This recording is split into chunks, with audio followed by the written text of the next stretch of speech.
Tourism മേഖല പൂർണ്ണമായും സ്തംഭിച്ചു. ഉപജീവനമാർഗം പ്രതിസന്ധിയിലായി പുള്ളു പ്രദേശത്തെ 30ഓളം കുടുംബങ്ങൾ.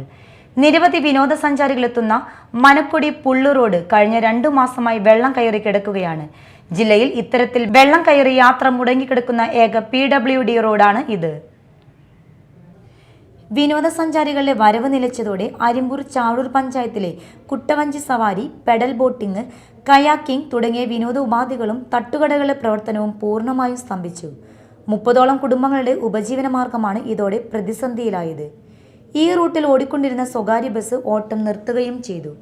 കരുവാലി, കുളവാഴ, ചണ്ടി എന്നിവ മനക്കൊടി പുള്ള് ഇറിഗേഷൻ കനാലിലും പെരുമ്പഴ കനാലിലും അടിഞ്ഞ് ഒഴുക്ക് നിലച്ചതാണ് വെള്ളക്കെട്ടിന് ഒരു കാരണം.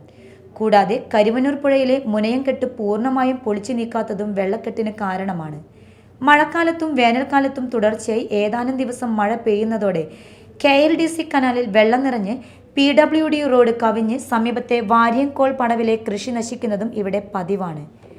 മനക്കൊടി അയ്യപ്പക്ഷേത്രം മുതൽ പുള്ളുപാലം വരെയുള്ള 1.25 കിലോമീറ്റർ ദൂരത്തിലുള്ള റോഡ് 1 മീറ്ററോളം ഉയർത്തുകയാണ് പ്രശ്നപരിഹാരത്തിനുള്ള ഏക മാർഗമെന്ന് അരിമ്പൂർ പഞ്ചായത്ത് സമിതി പാടശേഖര സമിതി ചെയർമാൻ K. രാഗേഷ് പറഞ്ഞു.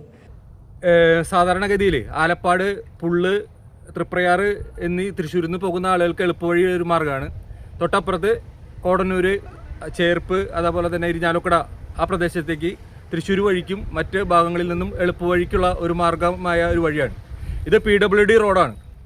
ഇപ്പോൾ 4-5 വർഷമായിട്ട് ഇവിടുത്തെ ഈ കാലവർഷം വരുമ്പോൾ ജനങ്ങൾ വലിയ ദുരിതത്തിലാവാണ്. കാരണം ഈ വഴിക്ക് പോകുന്ന യാത്രക്കാർക്ക് പോകാൻ പറ്റാത്ത സാഹചര്യം 4-5 വർഷമായിട്ട് പ്രതിഭാസം തുടരുകയാണ്.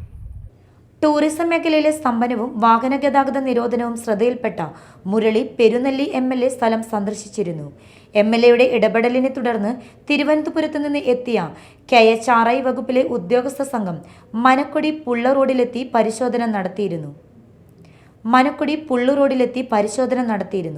ഇവർ പൊതുമരാമത്ത് വകുപ്പിന് നൽകുന്ന റിപ്പോർട്ടിന്റെ അടിസ്ഥാനത്തിൽ റോഡ് ഉയർത്തുമെന്ന പ്രതീക്ഷയിലാണ് ജനങ്ങൾ. മാസങ്ങളായി PWD റോഡ് വെള്ളത്തിൽ മുങ്ങിക്കിടക്കുന്ന സ്ഥിതിക്ക് മന്ത്രിതല ഇടപെടലിലൂടെ പരിഹാരം ആവശ്യപ്പെട്ട് പൊതുമരാമത്ത് വകുപ്പ് മന്ത്രിയെ കാണാൻ ഒരുങ്ങുകയാണ് സംയുക്ത കർഷക സമിതി. Media time, Thrissur.